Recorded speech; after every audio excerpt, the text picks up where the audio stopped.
बिस्मिल्लाहिर्रहमानिर्रहीम वस्सलातु वस्सलामु अला रसूलिहिल करीम। नाज़रीन कराम, मैं आपका मेज़बान मोहम्मद अनस क़ादरी। आप देख रहे हैं दस्तक सलाम सीरीज़ है उम्महातुल मोमिनीन के ज़िंदगी के बाबत। हमने पिछले एपिसोड में हज़रत सैयदतुना आयशा सिद्दीक़ा रदियल्लाहु ताला अन्हा के बारे में कुछ मालूमात आप तक पहुँचाई थी।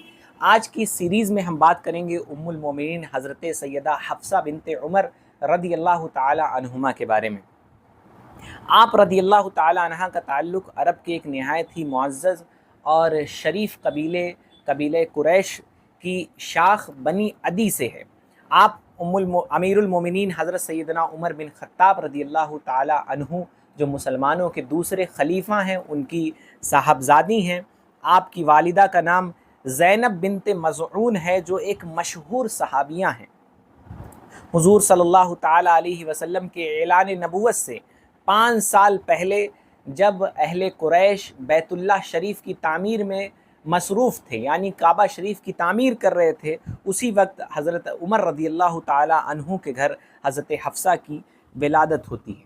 आपकी तरबियत कुरैश के आला ख़ानदान के माहौल में हुई।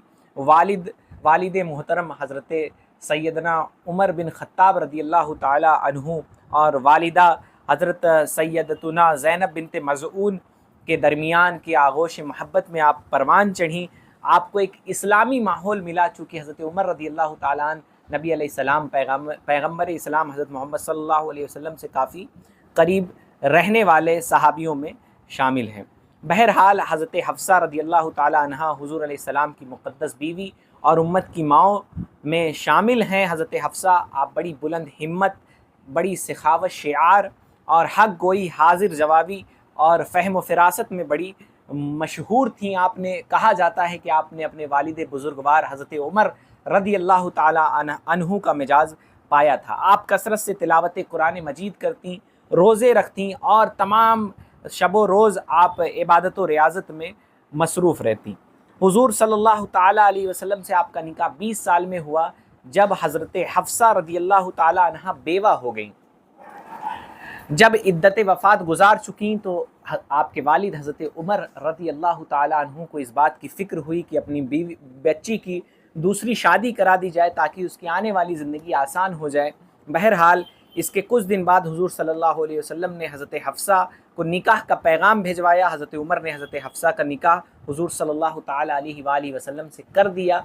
यहाँ पे ये पैगाम ज़रूर हमें ये सबक हासिल करना चाहिए कि बेवाएँ हों या फिर मुतल्लिक़ा औरतें हों, जिनके शौहर की बददियानती की वजह से तलाक़ हो जाता है या बेवा हो जाती हैं, आज हमारे माशरे में उनका कोई पुरसाने हाल नहीं होता है, लेकिन नबी अलैहिस्सलातु वस्सलाम ने ये पैगाम दिया कि उनसे निकाह करना ये हमारे आका सल्लल्लाहु अलैहि वसल्लम की सुन्नत है। हमें इसमें शर्म और आर महसूस करने की ज़रूरत नहीं है। बहरहाल हुज़ूर अलैहिस्सलातु वस्सलाम से हज़रत हफ्सा रदियल्लाहु ताला अन्हा का निकाह 20 साल में हुआ, जबकि वो बेवा हो गई थी उसके बाद, इद्दत वफ़ात गुजारने के बाद। बहरहाल नबी अलैहिस्सलाम से निकाह करने से पहले उनका निकाह हज़रत खुनैस बिन हुज़ाफ़ा रदियल्लाहु ताला अन्हु से हुआ था। इब्न साद ने लिखा है कि हज़रत आयशा रदियल्लाहु ताला अन्हा के बाद हुज़ूर सल्लल्लाहु अलैहि वसल्लम ने हज़रत हफ्सा से निकाह किया। बहरहाल हज़रत हफ्सा रदियल्लाहु ताला अन्हा को तालीम का बड़ा शौक़ था, पढ़ने के साथ आप लिखना भी जानती थीं। इस सिलसिले में आपको दीगर बीवियों की तरह फ़जीलत हासिल है। हज़रत आयशा और हज़रत उम्मे सलमा भी उम्महातुल मोमिनीन में से लिखना जानती थीं, और दूसरी बीवियां जो नबी अलैहिस्सलाम की थीं वो भी क़िराअत व किताबत के अलावा दीगर उलूम यानी सब्जेक्ट्स पर महारत रखती थीं। बहरहाल हज़रत आयशा रदियल्लाहु ताला अन्हा आपकी बहुत ही अच्छी दोस्त थीं, और ये बड़ी मुबारक बात है कि हज़रत हफ्सा रदियल्लाहु ताला अन्हा आप हाफिज़े कुरान थीं। बहरहाल आपसे तकरीबन 60 हदीसें मरवी हैं, जो इस्लाम के बहुत से अहकाम यानी मसाइल से ताल्लुक़ रखती हैं। इसमें 4 हदीसें ये मुत्तफ़क़ अलैह हैं। मुत्तफ़क़ अलैह हदीस उसे कहते हैं जो बुखारी में भी हो और मुस्लिम में भी हो, तो उसे सहीहैन में माना गया कि वो मुत्तफ़क़ अलैह हैं। बहरहाल इसके अलावा 6 हदीसें और 50 अहादीस और हैं जो दीगर किताबों में आपसे रिवायत की गई है। इल्म हदीस में बहुत से सहाबा और ताबीईन हज़रत हफ्सा रदियल्लाहु ताला अन्हा की शागिर्द की फ़हरिस्त में, स्टूडेंट्स की लाइन में शामिल हैं। बहरहाल आप रदियल्लाहु ताला अन्हा की वफ़ात सही कौल के मुताबिक शाबान महीने में 45 ہجری میں مدینہ منورہ میں ہوئی۔ وفات کے وقت آپ روزے سے تھیں۔ اس وقت مدینہ کا گورنر مروان بن حکم تھا۔ الوداع کہنے والوں میں عام صحابہ اکرام کے علاوہ حضرت ابو سعید خدری رضی اللہ تعالی عنہ، حضرت ابو ہریرہ رضی اللہ تعالی عنہ جیسے اجلہ صحابہ اکرام آپ کے جنازے میں آخری سفر میں موجود تھے۔ آپ کو مدینہ منورہ کے مشہور قبرستان جنت البقیع میں سپرد خاک کیا گیا۔